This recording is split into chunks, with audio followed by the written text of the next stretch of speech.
Hello, everybody, and welcome back to YHS 2021. We are so excited to kick off our very first panel of the day. Today's focus has been on rethinking. All of our environments are being constantly rethought thanks to accelerating advancements in technology, from our personal to our work and school environments. Big data and artificial intelligence are allowing companies to find, understand, and provide for their customers in ways that were unimaginable just a decade ago. And for many in our industry, this progress is exhilarating. Now, the thought process behind our next panel began with Christina and Alex, our content creators from the speaker department here at YHS. They were having a conversation where they were struggling to comprehend the monetary value of their personal data. How can companies balance limitless innovation in the fields of data tech while still respecting the boundaries that maintain consumer privacy? That leads us to our next panel, the non-human touch, where we will dive into solutions for this question.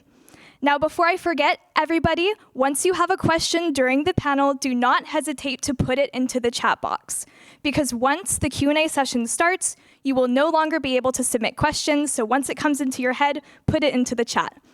Anyways, without further ado, I would love to introduce the moderator of this panel, Professor Ian Millar, who is a senior lecturer here at EHL. Mr. Millar has played a crucial role in organizing the Hospitality Industry Technology Exposition and Conference. And for those of you who don't know, that is Europe's largest travel tech discussion platform, a huge accomplishment. We are so lucky to have a technology expert and globally involved hospitality professional here to lead this important conversation. Mr. Millar? Hello. How are you doing today? I'm good, and I'm not on mute, so I think that's already a good start. All right, we can hear you. Take it away. Thank you. Thank you for the introduction. So welcome to, you said, the first panel of the day, and we're very happy to be with you up until about 4:05 here in Swiss time. So I'm going to at least get started. Let's get ourselves in with who we are speaking to or listening to today. So if I can ask the panelists, and I'll call you up name by name to give a short introduction, then we'll go into the questions. And as mentioned, if you do have questions, please put them in the chat on the platform. So I think we will be polite and go ladies first. And maybe Kris, would you like to start with the introduction, please? Excellent. Thank you. Hello, and thank you for inviting me to participate in today's panel discussion. I'm Kris Singleton, the CIO, Chief Information Officer of Ceo, one of the fastest growing private women-owned technology service and platform providers in the Americas, with a global OEM footprint, offering solutions in hospitality, education, healthcare, enterprise services. Celebrating over 20 years, Ceo's platform, engineering team, tools, and resources adapt to deliver sustainable solutions from in-room entertainment to energy management systems and a suite of employee guest health and safety products. I've spent my entire career in technology, starting actually as an engineer in artificial intelligence expert systems for Hallmark cards. And for the last 18 years, I've been in the hospitality field with large public and private companies like MGM Mirage, Kimpton Hotels, Omni Hotels and Resorts, the Cosmopolitan of Las Vegas, and International Cruise and Excursions. Really glad to be a part of this discussion today. Thank you. Thank you, Kris. Monika, over to you. Thank you, Ian. And again, thank you for having us all today. My name is Monika Nerger. I'm the Global CIO for Mandarin Oriental Hotel Group. I'm usually in Hong Kong or San Francisco, but I'm joining you today from Lake Tahoe in the west coast of the US. My background is similar to Kris in that we both share cruise lines in our background, also gaming and casino industry. Mandarin Oriental, I hope you're familiar with our brand and that some of you will eventually come and join us. We are 34 hotels in 23 different geographies and growing substantially in the next few years. Thank you, Monika. Carlos, over to you. Yeah, so thank you very much for the invitation. Pleasure to be with all of you. So I am the founder and CEO of Wyskey. So Wyskey is a Geneva-based Swiss company Cybersecurity, AI, and automation are the three major pillars. I am the founder. I founded this company around 22 years ago. I'm also an investor, and I do merger and acquisition in the cybersecurity AI field. Wyskey is a NASDAQ-listed company now, and we are very, very active in everything which is related to AI. We are now very active also on blockchain, as we have deployed very large-scale blockchain projects. We are actually one of the first truly players in the non-fungible token technology. We'll raise that later, which is a new business model for monetization of assets, and always investing and developing front-end applications in this field. Thank you very much for the invitation. Thank you, Carlos. And Chi, would you like to end us off with the intros, please? Thank you, Ian. My name is Chi Chan. I am a commercial officer at I Reckon You. We provide a middleware solution for hospitality and help our partners to capture and organize their structured and unstructured data and monetize it. Very excited to be on the panel today with everyone. Wonderful. So we're going to go, obviously, start with the first question. I'm actually going to direct this at Monika, I think is really sort of the main operator here. So of course, depending where you are in the world, we're basically 1 year into the pandemic. So from your perspective, how has technology evolved because of COVID, really from the point of view of Mandarin Oriental Hotel Group? Sure. And maybe I can say a few words on behalf of the industry as well as Mandarin Oriental. I think we would all say that this period of time has been one of great acceleration. And we were already heading towards a much more digital guest experience. This has just really moved us in that direction much more quickly because of the need to communicate our safety and protocol standards, communicate and engage directly with our guests, keep that guest engagement with some momentum during the period of the peak period of the crisis. For Mandarin Oriental, there was a period where pretty much all of our hotels were closed or had very, very low occupancy. It's been a period of transition. The company has had to pivot because our traditional guest is a high net worth individual that's able to travel internationally. So we've also had to use data and technology to explore the market for new guests in our local markets, and use that guest engagement and data capability to reach out to them. So many, many changes beyond the traditional contactless type technologies that we've been discussing historically. And Chris, from more sort of the supplier side, we could say it that way, have you seen the similar things, or based around being a supplier, sort of it's been a bit more difficult from your point of view, obviously with the hotel in such disturbances? Yes, we have seen the acceleration, as Monika mentioned. Had a lot of products in the works, in the pipeline for contactless, touchless communication vehicles, expanding that omni-channel. But we did accelerate it greatly in order to deliver. Innovation's kind of in our DNA, so that was helpful for us to quickly pivot. And I think pivot's going to be one of those key words that you're going to hear from probably throughout the sessions. But very quick to pivot to our key partners and get a hold of securing inventory and making sure that we had a pipeline of supply, which was a challenge during this time frame. So having those key partnerships was very important, but it did enable us to move very quickly.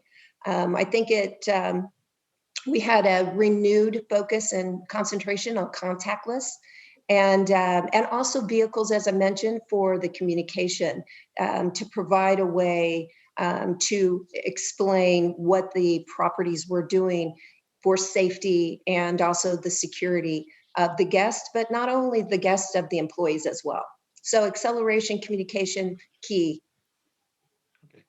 Thank you. And Chi, from your side of what you do, I Reckon You, have you seen the industry looking to be more engaged with what you're doing? Excuse me.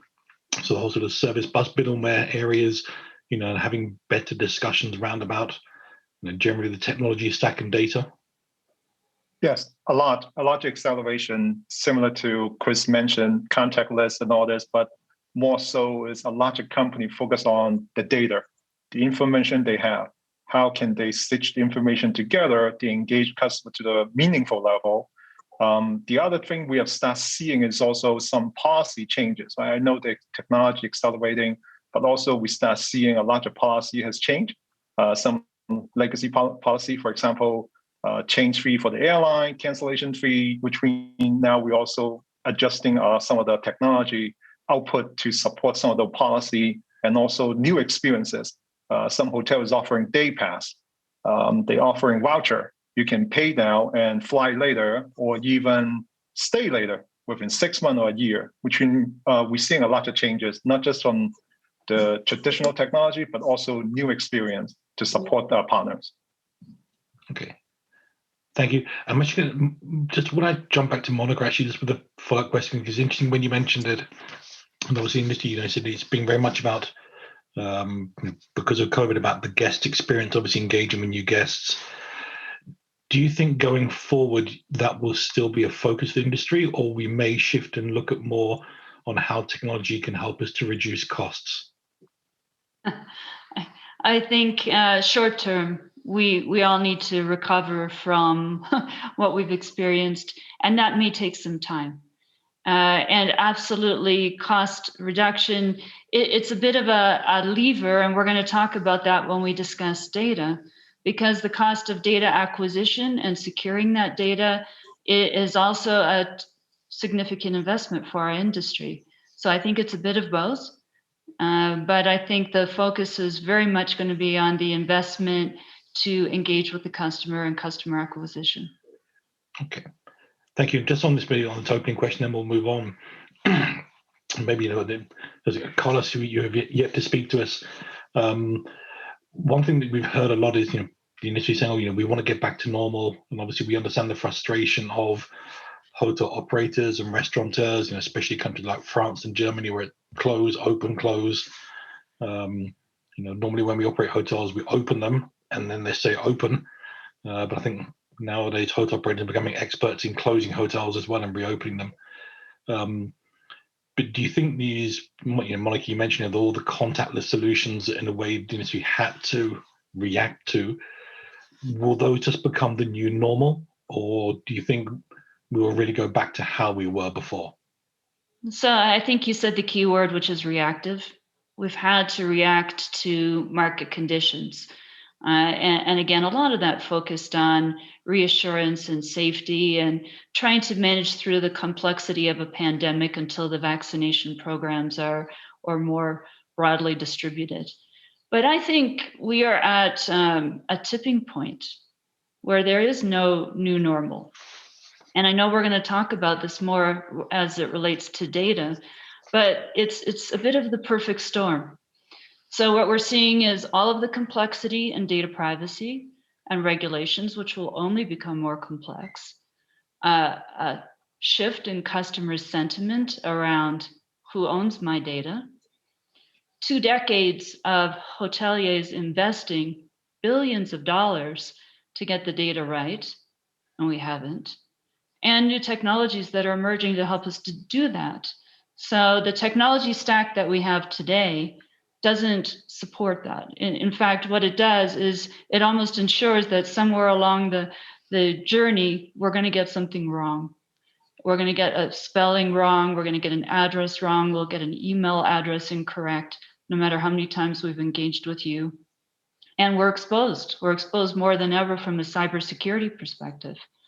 So the tipping point is really moving into the new technologies around self-sovereign identity and digital ledger technologies, blockchain technologies that our industry really needs to get behind to solve some of these big challenges. And that is going to open up an entire new world of guest experience. And it's going to change loyalty programs, and it's going to change the things that we can offer our guests. And we will actually know the guest, which is something, as I said, we've tried to do for a very long time. I think that's a great answer and a great segue into to keep ourselves on track. The second question theme, I'm just going to direct this to Carlos. I'll ask you to start, please. because in your introduction you mentioned blockchain and AI and everything you're doing at Wyskey. When we talk about digital transformation, and this phrase has been around for a while, and many businesses are doing well. So how and where do we start digitally transforming hospitality, what I would call really one of the largest analog businesses in the world? Yeah, fully in line with what Monika just said. I think the COVID situation has just accelerated a process, and it started before COVID. Digital identity has been there for many years. Blockchain ledger has been there for a few years. AI has been there for a while. I think that more than digital transformation is digital convergence, because now all the things are getting together. So we are now, Wyskey is one of the type of companies, but there are others, that the approach to digital transformation as a digital convergence process, and the hospitality industry is a perfect industry because it's mainly analog industry. It means that you are basically in a situation where you can leapfrog into the digital transformation faster than others, than they have maybe advanced too much in one of those specific factors. The issues related to data protection, GDPR, eIDAS, who owns the data, they are going to be part of the design of the infrastructure. And actually, this is a big opportunity for some destinations like Europe or others. Then they will be protecting the data maybe better than other destinations. So that could be actually an argument to where I'm going to travel in the future, right? In terms of where I want to leave my digital information. It is going to put also pressure from the way we analyze the data, as Monika said, about sovereign identity, decentralization of data, being able through international ledgers, and they are going to be maintained by different players and not only one. I mean, this is an end-to-end environment, right? It's from where you live in the house, you take an Uber, you go to the airport, you book a flight, you travel, you book into the hotel, and you return home. You are using one identity only, and this identity belongs to you, and you disclose whatever you need to disclose based on your consent as a consumer. And this is a totally new paradigm shift on where the consent now is on the consumer and not on the platform. And that's going to be disruptive in the way many businesses are going to be made in the future. I mean, big companies like Facebook and others will be actually having trouble to develop this architecture, because consumer consent-oriented platforms require a totally new architecture in terms of the technology. So I believe the hospitality industry is a perfect case study because it deals with humans, And what we are talking here is about human-centric internet. For first time, the internet is going to be around the human. Human are going to be in the center of gravity, versus the human be treated outside the center of gravity and be just one piece of the machine identity process that currently is available. So big transformation, big convergence coming in the next phase. Just take what you said, Carlos. I think maybe direct this back to Kris. You mentioned all the hotel people you work with, and and what you do is, for me, and being in the tech world, I think this, obviously we can do this. This is great, but how do we take that? Example you mentioned, sovereign identity. So it's my ID, and I decide what I share with who. How do we get our industry collectively to agree on this? So how do we get Monika at Mandarin Oriental Hotel Group to take the same approach as Accor and Marriott and Hilton, and then we have all the independents, especially here in Europe, come in? Because I think what we're all saying, or what you're saying, is this needs to be an industry-wide adoption for it to truly work. And then, of course, we had before Expedia on board, and we get the OTAs, and then the hotel owners and the asset managers, and it seemed like a conversation between 5,000 people, which is never going to get anywhere. So where do we start with this? Well, it's interesting. 15 years ago, I was on an advisory board with Microsoft focused on the hospitality industry. And at that point, we were trying to simulate an alliance basically across the hospitality brands to create basically a travel vault, which is, to what Carlos was mentioning, a single identity of that consumer, of that traveler, similar to what Canada did with their healthcare system and creating the health vault, where the consumer or the patient was the center of the universe and was the one who was in control of their data, their patient information, and gave consent to who they wanted to have access to those medical records. I think that there's an opportunity now with what's happened, with the challenges that Monika mentioned, that now there might be more of an appetite to actually work together. I think that those alliances are going to be really dependent on maybe industry organizations like HFTP, HCNG, AHLA. I think that they might help to navigate the challenges of it's my data and I own it, when it's really that brand's ownership of that data, but it's the actual consumer. So that pivot, as Carlos was talking about, in brand or identity of that information is going to be a key opportunity for us to work together as a group to create something like that, that travel vault of the future. So maybe I could just jump in as well on this. These tectonic shifts are all around us, and they're already disrupting the financial industry. It's an adoption discussion about how do we get there. I don't think the OTAs are going away. In a sovereign identity world, you would still have the right or the ability to give the amount of information you share with an OTA. There are some great organizations coming together. The Decentralized Identity Foundation, which is Linux-backed, is one of them that has become quite prominent. Others are in the market. If we don't do something as an industry, it will happen to our industry. And it'll be one of the major technology players that takes that role. So this is truly a moment of opportunity for us to work together and identify what we need as an industry, how we believe our customer wishes to engage with us, and what changes we need to make. Excuse me, when we said, Chris, in working in Microsoft, 50 years ago, so that was back in 1970. 15. Sorry, 15. Sorry, I misheard the 50. But it feels like 50. It probably indeed is, even as 15. Do you think that potentially, not in our world of technology, but there's still a sort of this analog mindset within hospitality? And if so, how do we break this? There definitely is that analog, and then I'll hand it over to Carlos because I know he's got a lot of experience and exposure on this. But a lot of it is a challenge on some of the security procedures and protocols that some of the property or brands have put on at the property level. So maintaining some of the on-premise connectivities, and that controls permissioning and who has access to what.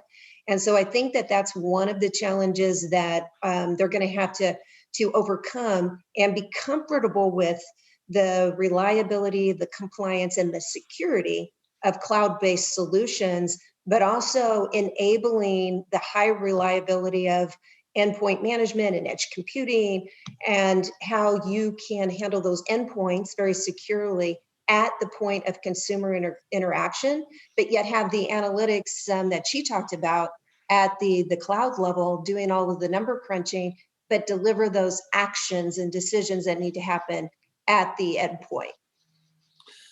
Yeah, and if you mind, Carlos, please. And then just to continue, I think it's a very good point. I think digital identity has been there for nearly 30 years, so it's not an issue of technology. And Linux Foundation and Ethernet and everything is happening, Ethereum and everything happening, Hyperledger, they're just adding layers, but they're not solving the fundamental problem, which is where is the business model? I was the chief security officer of the UN for 15 years, building identity projects all over the world, and many did not progress because there was not a business model attached to it. How do I monetize a digital identity? So this is where I think we have a unique opportunity now, because today, and was not possible a year ago, we can monetize consent. And by monetizing consent means that the entire industry of frequent flyer programs and loyalty cards are basically disrupted. It's not the identity itself. The identity, how to store identity, how to put on ledger, this is done. And the technology is there and works very well.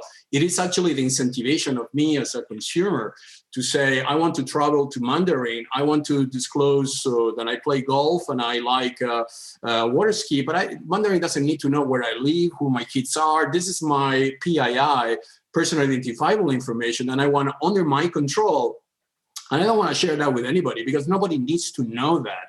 Only they need to know my attributes. And my attributes are made it available against some kind of compensation. So you want to know, then I play golf, fine, give me some reductions on golf courses, and you do that through cryptocurrencies. Then I put on my wallet and I can use anywhere into the hospitality industry. There's where we go, and many startups are already emerging out of that consent process, and this is going to be the next bigger players in the future, right? This is where we need to go, into the consent.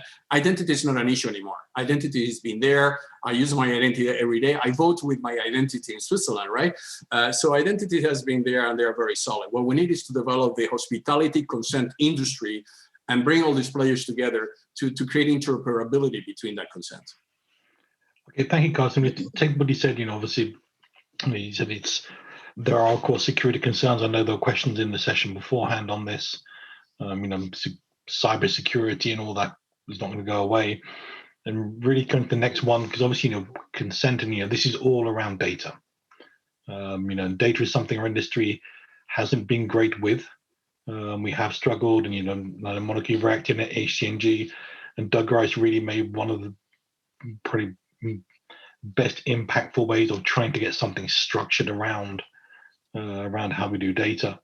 And then, of course, we throw in then GDPR that we have here in Europe. So, in a way, why have we been so bad with data, conceptually?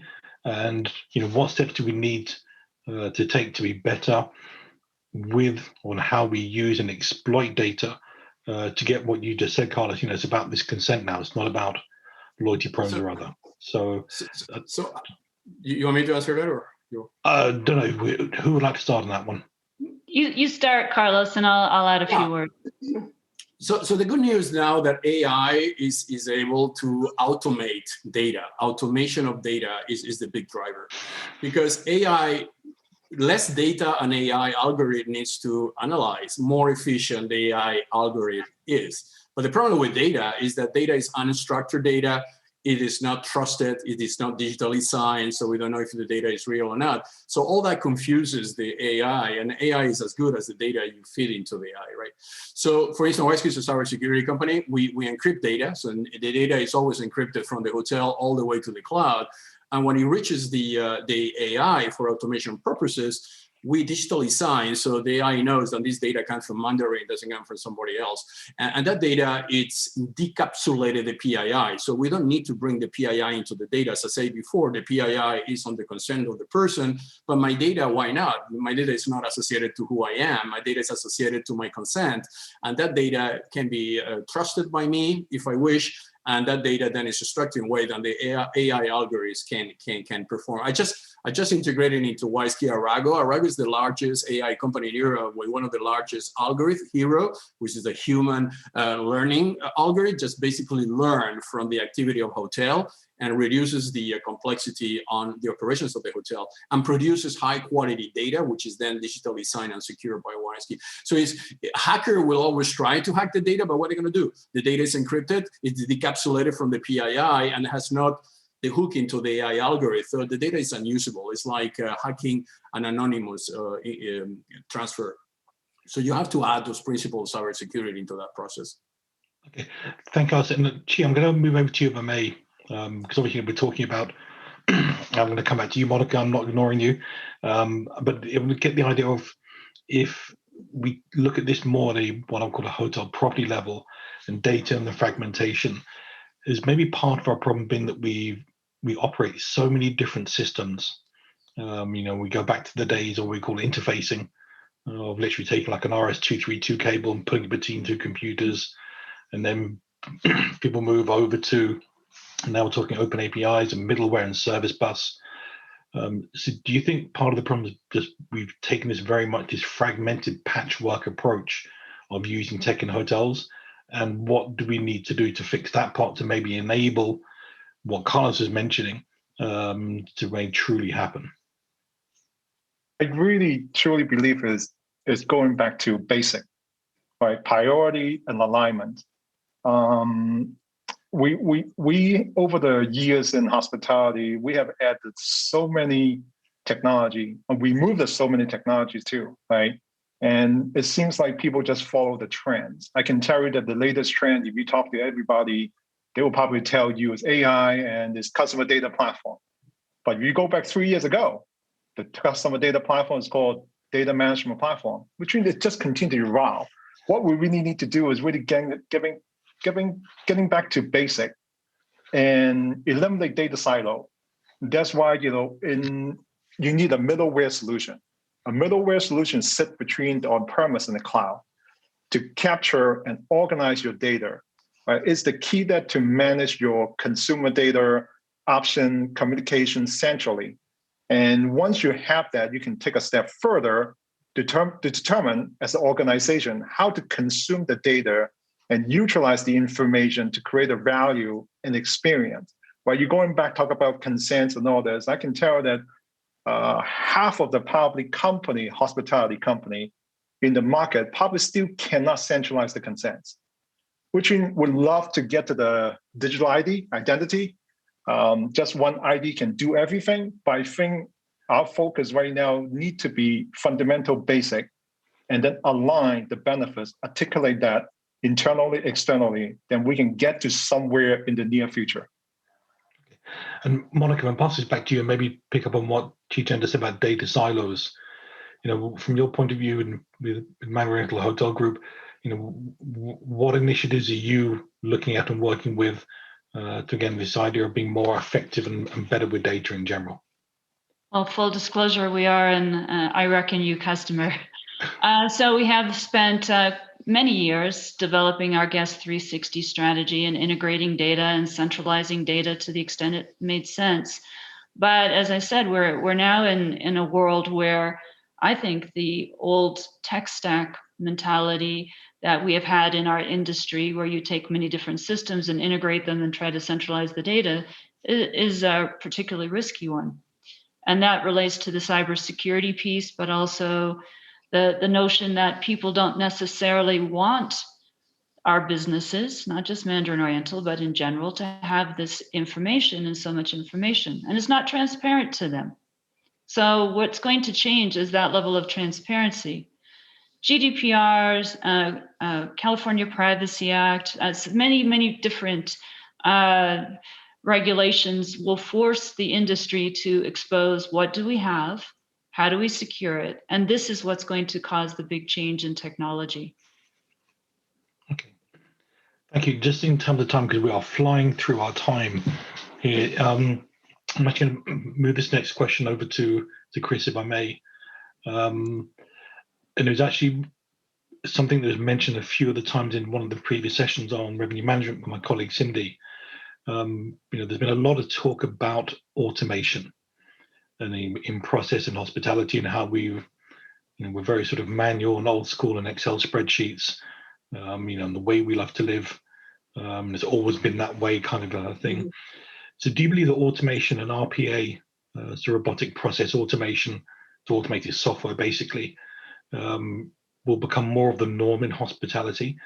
And how do we make that step? Because obviously with that can also help us with all the discussion we've been having here. Exactly. Well, I think that starting small and starting similar to things that are common and understandable to the hospitality groups is the first step, and the easiest place to start are those repeatable activities. Like you mentioned, some revenue management. There's pieces that, several of the hospitality industries, especially around revenue management, have implemented to automate rates and automate the processing of how it's selected. In accounting, automating accounts receivable invoices that are being sent out, payables that are coming in and where they go. Those are some of the repeatable processes that RPA is great with.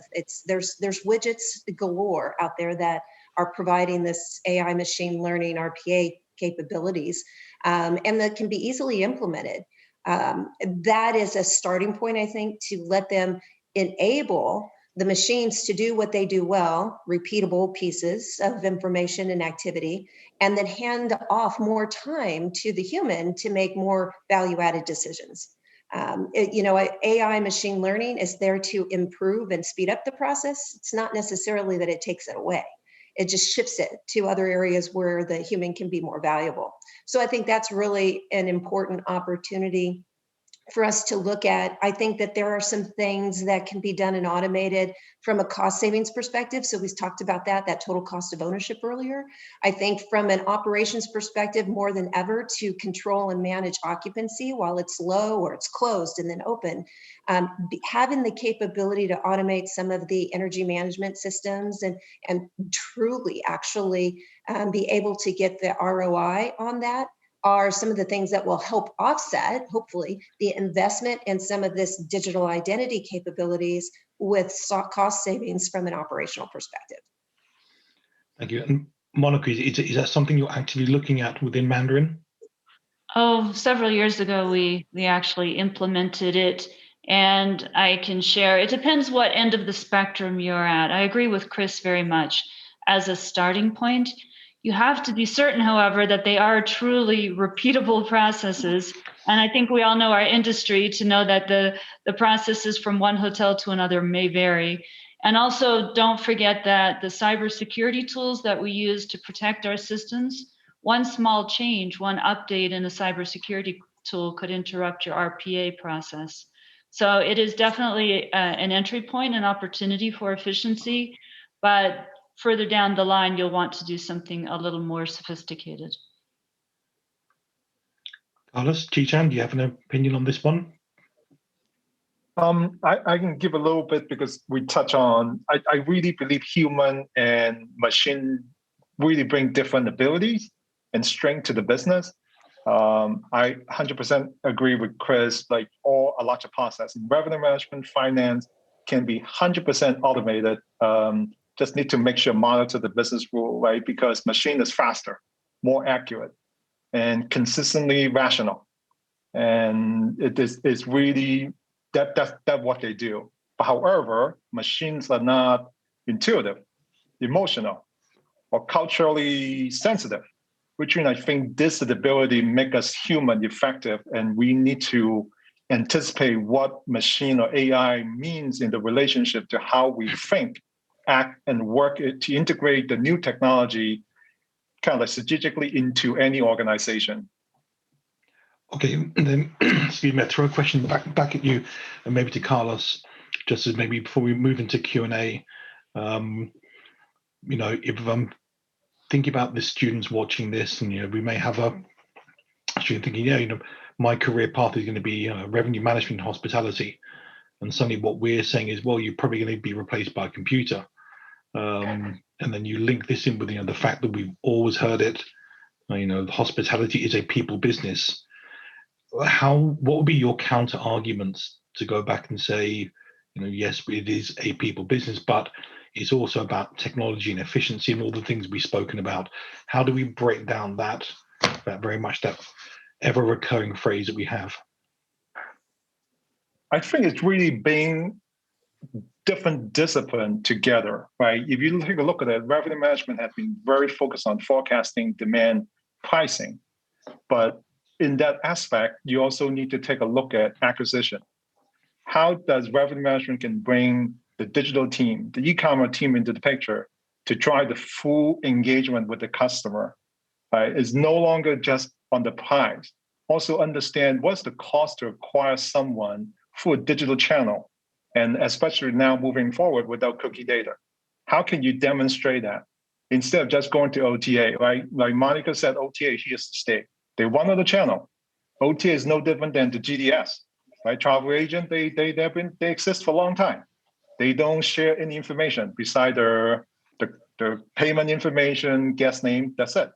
Which I think is slowly moving to strategically. How can revenue management will evolve to bring other disciplines together? Is no longer just focused on saying pricing and forecast, because that I believe that machine would do a better job. Which means how do you elevate yourself into a better position to drive other initiative to bring the organization forward? Okay, thank you. So purely, and I'd love to keep on discussing all these points because I think this is so interesting, but we've question time. We need to move on to questions. So I have some been sent through by the YHS organizing team, and I don't know who wants to start with this one. But the question is, should hospitality have their own cybersecurity team? Is they have their own security team? So imagine on property security, or should they work in one and the same team? So really is, do we do security ourselves or give it to somebody else? My stronger advice is to give it to somebody else, because cybersecurity, including for very large organizations like banks or even governments, due to the new compliance on cybersecurity, is actually a difficult task, and it requires very high levels of accreditation, ISO standards and others, which are very costly. And actually to find the people, which is one of the major problems in our days on cybersecurity experts, is going to be difficult. So my advice, it's always a hybrid, right, between what you can do internally versus what you need to do with specialized companies. And it is important to have your own chief security officer in that organization as a way to know exactly what is happening. But the rest of the heavy duty, like data center, storage, cloud, and all that, needs to be decentralized, and if possible, get experts doing it for you. That would be my advice. Anyway, I'm a cybersecurity company, so I am biased on that, but that will be my advice. Chris, any thoughts on this? I would agree with you on that. Let the experts who are constantly seeing and getting exposed to the changing regulations, compliance, the security, the hacks that ties in with the governmental agencies, with security agencies. That's really important, and it's hard for a citizen to do off the street. So, leaving it to the experts, I think, is a good idea. But you still obviously do, like Carlos mentioned, have a chief security officer. Okay. And those tools and technologies that are being used by third party are far more sophisticated than we can invest in, and they are continually changing. I think the purpose of having somebody within your business is often from an operational perspective. Am I bringing in cybersecurity as a culture? What about the training and awareness that needs to happen inside a business? And then, of course, if an incident does occur, you do need that leadership and a point person to help coordinate all of the many different variables that happen. And what you say, Monika, before, of the relation between cybersecurity and digital transformation and making sure that cybersecurity is aligned with automation is very important, right? Because one can jeopardize the other. Absolutely. But if you just maybe take that question, just move it to one side, back to you, Monika. Obviously, when we start with technology in hospitality, it's really who's the person who knows how to program Fidelio. You're now the IT director. That's where we started years ago. Would you say that also part of the role of you and your people in the technology department in Mandarin is moving a lot more towards compliance? And PCI and GDPR and all the others. So in terms of the hotels, in a way, you're trying to operate within the best rules, I'm going to say, because of a different compliance. And Mandarin Oriental does have a data privacy officer, but it is the responsibility jointly between my team and the data privacy team, and to a large degree our legal team, to ensure compliance. Yeah. Okay. Chan, any thoughts on the security area whilst we're here? No, I think that everyone covered it. Definitely, you need to have a security officer, but defer that to the expert, outsource it. They do a better job because the back actors usually move faster than anybody else in the world. They're usually 2 steps ahead. Okay, thank you. So I'm going to move to another question. And I'm actually trying to, in a way, link everything you're saying. So we've, you mentioned, Carl, sovereign identity, data silos, and the use of data, cybersecurity. So I think the question here is, I'm trying to modify it slightly. How can we effectively use technology for our customers and the guests and the customer experience without it seeming over evasive? So that we know too much about the guests or we have too much data about them. How can we ensure that we're not crossing that line of becoming too intrusive with our guests? I don't know. I'll start, I guess. I think from a transparency perspective is trying to be as transparent for the guest, the consumer as possible. And in ownership of that consent, as Carlos mentioned, I think, giving it in their hands to say, yes, I want this entity, we name that entity, to have access to my preferences as he mentioned versus my PII. So what is the information and being able to control it at a consumer level? I would like to use digital certification because they have been there for many years. That's what we use it's an ITU, International Telecommunication Union standard, runs very well with 4G, 5G, and others. And an X509, which is the standard used for digital identification, you don't have to provide anything. I can single sign on in Monika's website with my digital identity without disclosing who I am, and then they will recognize, because the browser will recognize that my identity has been issued by a trusted certification authority, and then I can go inside her page, and then I can just add whatever they need to know from me more than what is already on that certificate. But that's only happened once. And once I check out with my data as well. I don't check out only my physical person, I check out with my data. So my data is retrieved back and is owned by me. This is the new standard. I mean, this is where the industry is going. We are doing in Wyskey is one of the companies that is helping on the COVID certification worldwide.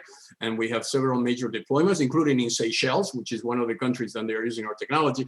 And this is the standard. I mean, people will not want anymore to give that amount of information just to check into a hotel. I don't need to give all that. It's like inviting somebody into your house. I always use that analogy, but that's what it is. I can invite you guys to have a dinner in my house one night and continue this discussion, but I only invite one night. I don't invite every night, right? So my consent on that specific action can be now programmed into my digital certificate. So the consent and the retrieval of the data, the moment I want to retrieve the data is essentially, actually this technology is going even to the next level that is associated also with data. So the day I retire, I don't want to exist anymore on the internet, I can destroy all the data being generated because that data is indexed with my digital certificate. So that's the only way to do it. And mathematically it's easy. And by the way, that's not a conflict with sovereign identity, which is more a decentralization of the validation of the data, but not issuing the identity. Because some countries, the issuing identity is a geopolitical thing. If you go to India, they want their identities to be in India. If you go to America, so each country geopolitically wants to run that national identity process, but obviously decentralization. But digital certificates are there for that effect. So I'll add to Carlos's perspective, and I realize all of this discussion around self-sovereign identity and digital technology ledgers, this is all new for our industry. But what's going to really push the boundaries now are these vaccine passports. Same dilemma, and it's happening to us fast across the industry. How do we know that it is safe for people to travel? And how are we going to ensure that that data is being used for what it was intended to be used, not for other purposes? And I think this will push this to the forefront for our industry. Okay.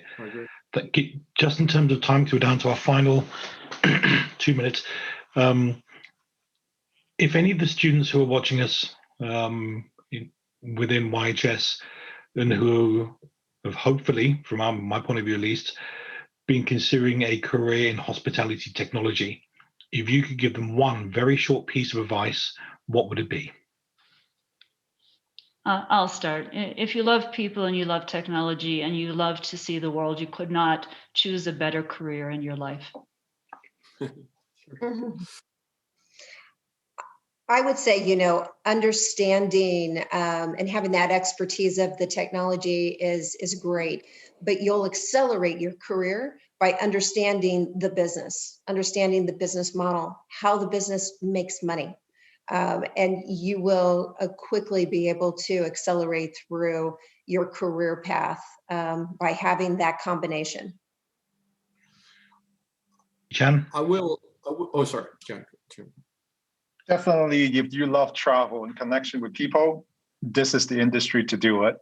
And it doesn't matter, is it technology, revenue management, commercial, finance, that's always have the opportunity for travel and connecting with people. Carlos? Yeah, I would say if you like customer-facing situation, you should be investing in disruptive technology that helps that. And for that, you don't need to be a technical person. It's more like an emotional human person. And if you have a very strong technical background, then I will focus on non-facing customer, analyzing, mixing your experience into the hospitality with chatbot, messaging, all the things, and they are going to be there to help in your work. But is it clear? I mean, I have two, I told you the other day, I have two girls from EHL. One of them is going into AI as a postgraduate, and another is going more into the traditional in-person customer services. So it depends very much on the profile of the student. But the good news is that there's massive amount of opportunity on both of them because the industry is disrupted. Perfect. Thank you, Carlos. Unfortunately, we are out of time. If I was to summarize the key points that are taken away from the session with you all, is start small is one thing. No more data silos. Sovereign identity is here to stay, as well as OTAs. That associations and initiatives are going to be playing a role, especially in what we do with data. And that Carlos has invited us all around his house for a beer. So that's very nice. Only one.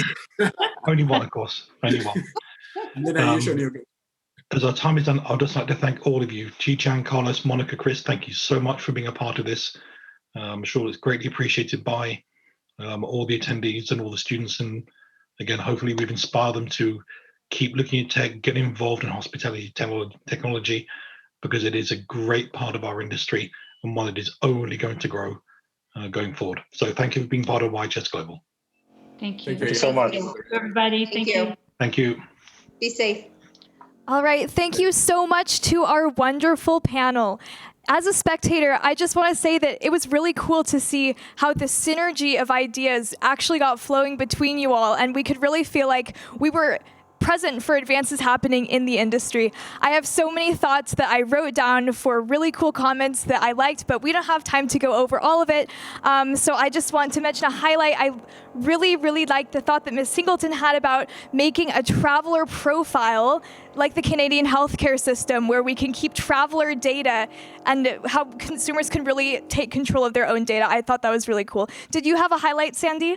I really enjoyed listening to the part about how you need both like technology and you need the human intuition, because we bring the emotional intelligence while the technology brings the data and the tools that we need to really propel to the positive future. So thank you for that. I really didn't think about that until your panel, so that was great. Thank you so much. Yes, thank you so much to all of our panelists, and have a wonderful rest of your evening, morning, or afternoon. Bye. Bye-bye. Well, everyone, we've made it to the end of day one. Thank you to our speakers, delegates, and attendees for joining us through our virtual adventure. We heard from industry leaders such as Peter Brenman from IHG Hotel and Resorts, who was so passionate about making sure his team was diverse and growing positively through this time in our pandemic. And then, after listening to their exciting challenge presentation by IHG Hotels and Resorts, our YHS 2021 student delegates had the chance to practice some mindfulness exercises with a mindfulness practitioner. A much-needed break, I'm sure, from a busy day. And then we dabbled into the financial aspects of our industry with Mr. Bugarju and Dr. Hyo, who told us about the aspects of data collection and how it is a key factor in our industry's growth. And then, as our grand finale to our Rethinking Day, we got to listen to a forward-thinking panel of experts in data technology. We listened to them as their ideas came together, and they ended up answering all of the questions that were posed by our speaker team, Alex and Christina, for the idea of this panel in the first place. And I just want to say it was really awesome to watch all these ideas come together. I think we really hit the rethink theme out of the ballpark today. We started the summit with the process of rethinking, which is the first step into our macroscopic view. And tomorrow, we take the next step, bringing the ideas from mind to paper by resculpting our wonderful industry that we call home. Attendees, thank you so much for watching, and see you tomorrow, either bright and early, late in the evening, or just in the afternoon. Goodbye, guys. Goodbye to our attendees, and if you are a YHS 2021 student delegate, please don't go anywhere because we have another exciting session for you coming up right now. So please go to your agenda and go click on the next item up. See you in a minute.